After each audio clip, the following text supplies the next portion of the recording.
పితా పుత్ర పవిత్రాత్మ నామున ఆమేన్.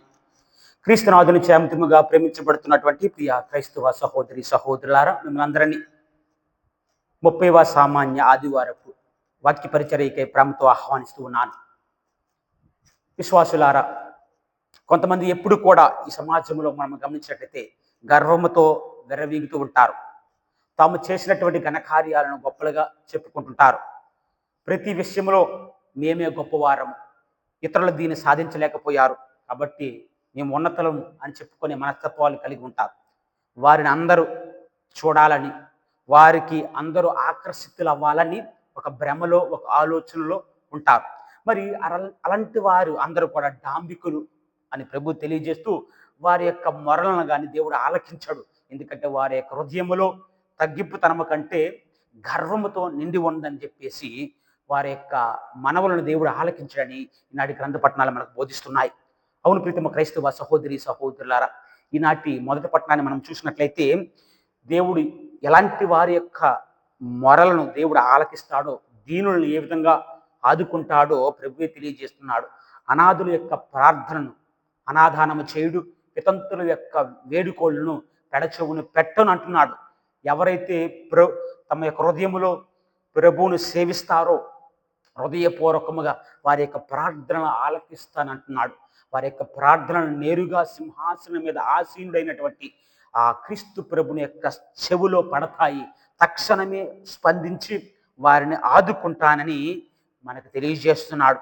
అవును ప్రీతమ క్రైస్తవ సహోదరి సహోదరులారా, దేవుని సమక్షంలో మనమందరూ కూడా వినయముతో తగ్గించుకునే మనస్తత్వాన్ని కలిగి ఉండాలని ప్రభు మనకి బోధిస్తూ ఉన్నాడు. ఒకసారి అమెరికా అధ్యక్షుడైనటువంటి అబ్రహాం లింకన్ గారు తన బూట్లను తానే పాలిష్ చేసుకుంటున్నాడు. ఈ సందర్భంలో అతన్ని కలవటానికి విదేశాంగ మంత్రి వచ్చి చూసినప్పుడు ఆశ్చర్యపోయాడు. ప్రెసిడెంట్ గారా, సార్ మీరా మీ యొక్క బూట్లను పాలిష్ చేసుకుంటున్నారు, ఇది ఎలా అన్నప్పుడు అబ్రహాం లింకన్ గారు అన్నారంట, సరే నేను నా బూట్లు మాత్రమే పాలిష్ చేసుకుంటున్నాను, మరి నువ్వు ఎవరి బూట్లను పాలిష్ చేస్తున్నావు అని చమత్కారంగా మాట్లాడారంట. అవును ప్రీతమా క్రైస్తవ సహోదరి సహోదరులారా, మనమందరము కూడా వినయం కలిగి తనను తాను తగ్గించుకోవాలని బోధిస్తూ ఉన్నాయి ఈనాటి గ్రంథ పట్టణాలు. ఈనాటి సువిశేష పట్టణాన్ని మనం చూసినట్లయితే ఇద్దరు వ్యక్తులు ప్రార్థన చేసుకోవడానికి వెళ్ళారు. ఒకడు పరిసయ్యుడు, రెండో సుంకరి.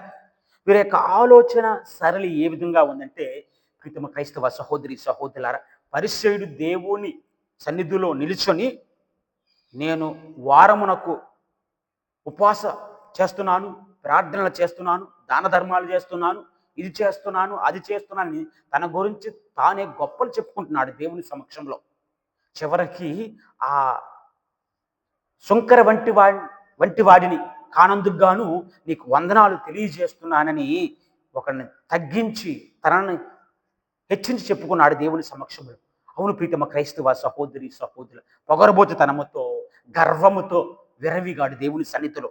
అందుకనే వాక్యం మనకి సెలవిస్తున్నది ప్రీతమ క్రైస్తవ సహోదరి సహోదరులారా. సామెతల గ్రంథం 16వ అధ్యాయము 18వ వచనం చూసినట్లయితే పొగరబోతు తనము వెనుక నాశనము నడుచెను, పతనమునకు ముందు గర్వము నడుస్తుందట.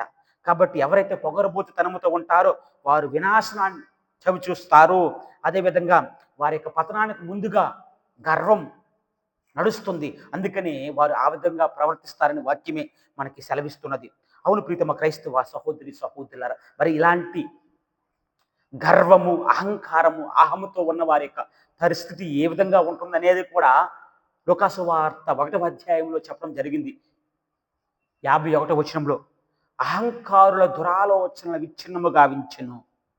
ఆయన తన బాహుబలమును చూపి అహంకారుల యొక్క దురాలోచనలను, వారి యొక్క ఆలోచనలన్నీ కూడా విచ్ఛిన్నము చేస్తాడు, సర్వనాశనము చేస్తాడని మనకి వాక్యము ద్వారా తెలియజేస్తూ ఉన్నాడు. అవును ప్రీతమ క్రైస్తవ సహోదరి సహోదర, బాబేలు గోపురము నిర్మిస్తున్న సమయంలో అక్కడ ప్రజలందరూ కూడా తమ యొక్క కీర్తి ప్రతిష్ఠలు ప్రపంచ నలుమూలల అందరికీ తెలియాలి, చాటి చెప్పబడాలి అని గర్వముతో ఆ నిర్మాణాన్ని వారు పూర్తి చేయాలనుకున్నారు. కానీ దేవుడు వారి యొక్క గర్వాన్ని వారి యొక్క అహమును, అహంకారాన్ని గుర్తించి వారి యొక్క భాషలను తారుమారు చేశాడు.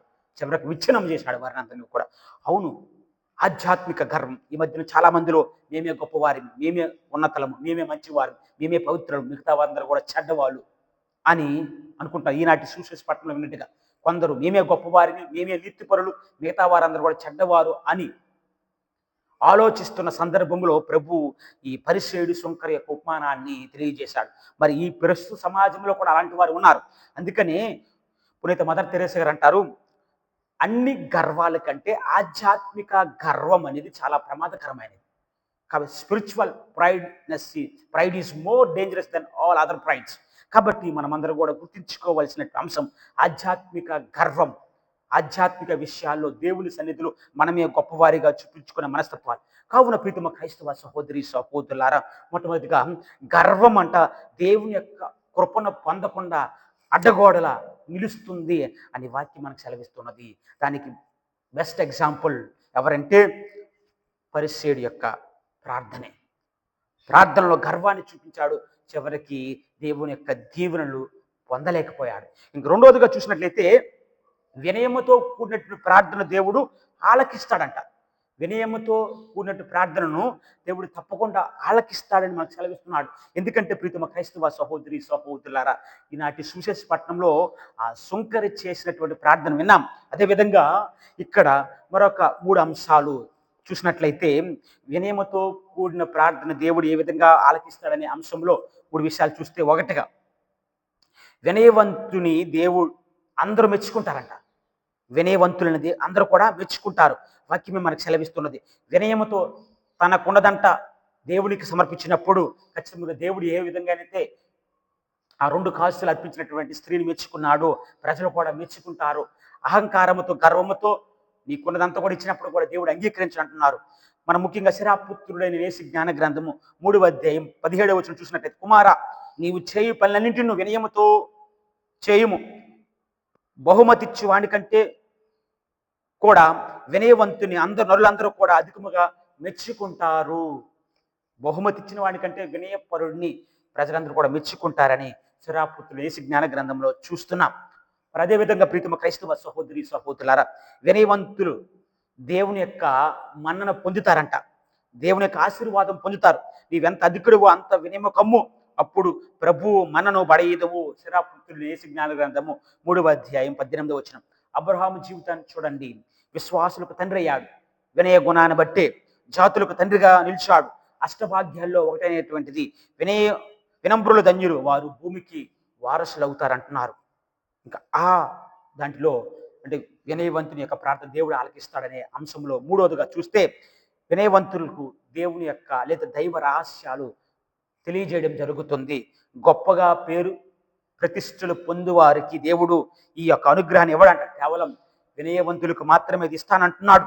శిరాపుత్రుడు యేసు జ్ఞాన గ్రంథము 3వ అధ్యాయము 19వ వచనం. క్రీస్తు ప్రభు కూడా సువిశేష పట్టణం అదే చెప్పి ఉన్నారు. లుకాసు వార్తలో మనం చూసినట్టయితే 10వ అధ్యాయం 21వ వచనంలో, దైవరాజ్యం యొక్క ఓ తండ్రి, పరలోకమునకు భూలోకమునకు అధిపతిగా ఉన్న తండ్రి, నీకు నా వందనాలు, కృతజ్ఞతలు. ఈ విషయాన్ని జ్ఞానవంతులకు వివేకవంతులకు తెలియజేయకుండా పసి కందులకు మాత్రమే తెలియజేసినందుకు గాను, వినయవంతులకు మాత్రమే ఎరుగుపరిచినందుకు గాను నీకు కృతజ్ఞతలు తెలియజేస్తున్నానని బోధిస్తున్నాడు. అవును ప్రీతమ క్రైస్తవ సహోదరి సహోదరులారా, మరి మనం గర్వం దేవుని యొక్క కృప నుండి దూరం చేస్తుంది, ఒక అడ్డుగోడగా నిలుస్తుంది. రెండోది, వినయముతో కూడిన యొక్క ప్రార్థన దేవుడు ఆలకిస్తాడు విన్నాం. ఇంకా 3వది ఏంటంటే దేవుని యొక్క కృపను మనం చూడాలి. దీనత కలిగి జీవించినప్పుడు దేవుని యొక్క దీవెనలు మనం అందరం కూడా పొందుతామంట. దేవుని యొక్క దీవెనలు పొందుతాం. ఎందుకంటే వినయముతో ప్రార్థన చేసినప్పుడు దేవుని యొక్క దీవెనలు పొందుతామట. సుంకర చేసిన ప్రార్థన అది. తల ఎత్తుకోవడానికి కూడా సిగ్గుపడుతూ ఈ పాపాత్ముని కరుణించు ప్రభు అన్నాడు. మనం పాప సంకీర్తనలో కూడా ఇదే ప్రార్థన చేస్తున్నాం. దేవుణ్ణి కరుణించమని ప్రార్థన చేస్తున్నాం. Bless me lord for I am a sinner. అవును ప్రీతమ క్రైస్తవ సహోదరి సహోదరులారా, దీని గురించి మాట్లాడుతూ థామస్ అక్వినస్ గారి జీవిత చరిత్ర మనం గమనించినట్లయితే తనను తాను ఎంతగా తగ్గించుకున్నాడో, ఎంతగా దీవెనలు పొందాడో అనే అంశాన్ని మనం చూసినట్లయితే, థామస్ అక్వినస్ గారు 1225, 74 సంవత్సరంలో జీవించారు. అయితే ఈయన మరి ముఖ్యంగా 'సుమ్మా థియోలాజికా' అనే ఒక పుస్తకాన్ని రాశారు. చాలా పుస్తకాలు రాశారు. అందులో ఒకటిది. ఆయన వేద శాస్త్రం, అదేవిధంగా తత్వశాస్త్రాన్ని క్షుణ్ణంగా చదివినటువంటి వ్యక్తి. చాలా పుస్తకాలు వాటి మీద రాసినటువంటి వ్యక్తి. అయితే ప్రీతమ క్రైస్తవ సహోదరి, సహోదర వేద శాస్త్రంలోను, అదేవిధంగా తత్వశాస్త్రములో ఉన్నటువంటి కఠినమైనటువంటి మాటలను, సందేశాలను సరళముగా వివరిస్తూ ప్రజలందరికీ అర్థమయ్యే భాషలో అనువాదిస్తూ వారికి బోధించినటువంటి వ్యక్తి ఈ యొక్క థామస్ అక్వినస్ గారు. ఆయన నోటి నుండి వెలువడే ప్రతి మాట కూడా ఆణిముత్యము లాంటివి, ఆణిముత్యము లాంటివి. అందుకనే ప్రీతమ క్రైస్తవ సహోదరి, సహోదరు ఒకసారి ఆయన పూజలో ప్రసంగం చెప్తూ ఉండగా అక్కడ ఒక బ్రదర్ గారు, రెజినాల్డ్ అనే బ్రదర్ గారు తాను చెప్తున్న మాటలన్నీ కూడా రాస్తున్నాడట. ఆయన చెప్తూ చెప్తూ అకస్మాత్తుగా ఒకసారి ఆగిపోయాడంట. ఆగిపోయిన తర్వాత బ్రదర్ గారు రెజినాల్డ్ వెళ్ళి అడిగారట, ఎందుకు మీరు ఆగిపోయారు అని అడిగినప్పుడు థామస్ అక్వినస్ గారిని ఆయన ఆ బ్రదర్ గారితో చెప్తున్న మాటలంట, ఇంతవరకు నేను చాలా పుస్తకాలు రాశాను, నాకు చాలా జ్ఞానం ఉంది. ఈ పుస్తకాలు కావచ్చు, ఈ జ్ఞానమును నేను ఇప్పుడు పొందినటువంటి మరి ముఖ్యంగా దైవ దర్శనముతో, ఈ దైవ అనుభూతితో పోలిస్తే ఇవన్నీ కూడా, ఈ జ్ఞానము, ఈ పుస్తకాలన్నీ కూడా ఒక గడ్డి పరకతో సమానం అని చెప్పాడట. అవును ప్రీతమ క్రైస్తవ సహోదరి, సహోదరులారా, ఆయన వినయములో ఉన్నటువంటి లోతును చూస్తూ దేవుడు ఏ విధంగా దీవిస్తాడని తెలుసుకొని ఆయన అంటున్నాడు, గర్వముతో దేవదూతల సైతం కూడా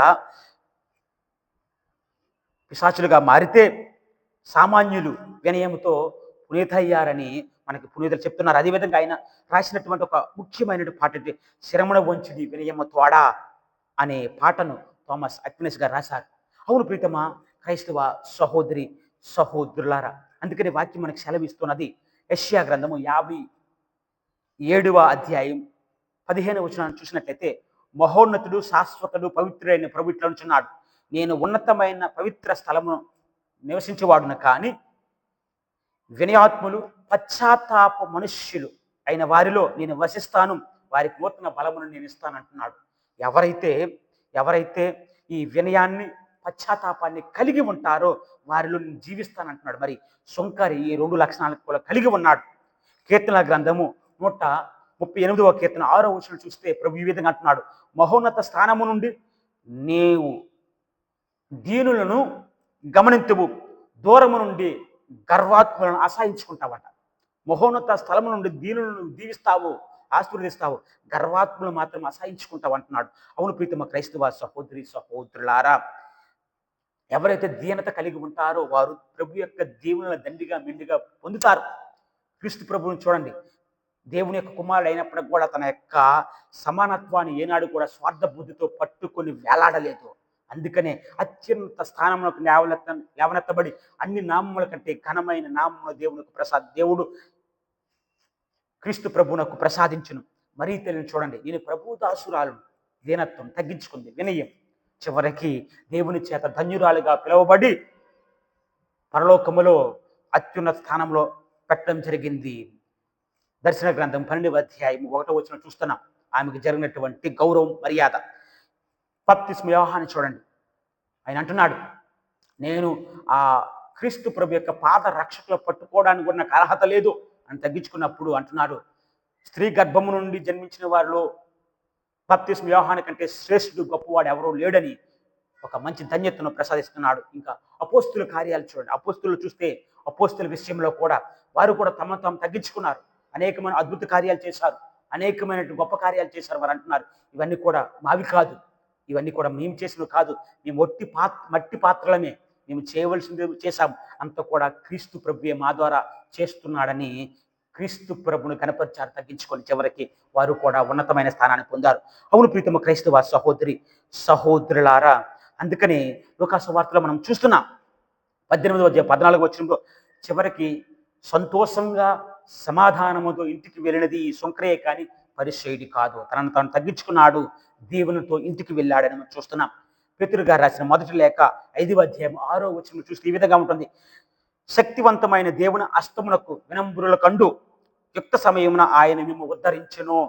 కావున ప్రీతమ క్రైస్తవ సహోదరి, సహోదరులారా, వినమ్రులుగా జీవించండి, తగ్గించుకోండి. ప్రభు సమక్షంలో తనను తాను తగ్గించుకున్న వారు హెచ్చింపబడతారు, హెచ్చింపబడిన వారు తగ్గించబడతారని ఈనాటి సువిశేష పట్టణం ద్వారా ప్రభు మనకు బోధిస్తున్నారు.